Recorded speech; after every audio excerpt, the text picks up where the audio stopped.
Hello বন্ধুরা, আমি ঈশিতা আবারও চলে এসেছি একটা ছোটো মিনি ব্লগ শেয়ার করতে। আজকের ব্লগটা পুরোটাই একটু অন্যরকম। দেখো, প্রত্যেক দিন রাতেই আমি খাওয়া দাওয়ার পর, প্রত্যেক দিন বললে ভুল হবে, প্রায় রাতের বেলায় খাওয়া দাওয়ার পর ওর সাথে একটু মাইন্ডটা ফ্রেশ করার জন্য আমরা রাস্তায় বেরোই একটু ঘুরতে, জাস্ট একটু ঘোরার জন্য। আর আমি বেরোলেই না এদেরকে একটু কিছু খাবার দেওয়ার চেষ্টা করি। হয়তো সামান্য কিছু, এটা এমন কিছু বড় না, কিন্তু যতটুকু হোক দেওয়ার চেষ্টা করি।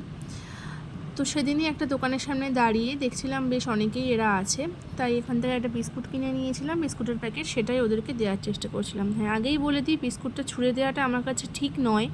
তো আপনারা হয়তো অনেকেই কমেন্ট করবেন, নেগেটিভ কমেন্ট করবে, ভেবে ছুঁড়ে দেওয়া ঠিক না, কিন্তু সত্যি কথা বলতে মুখের সামনে এরকমভাবে দিতে গেলে না একটু ভয়ই লাগে, সেই জন্য এইভাবে দেওয়া। কেউ প্লিজ নেগেটিভ মাইন্ডে নিয়ে বাজে কমেন্ট করবেন না।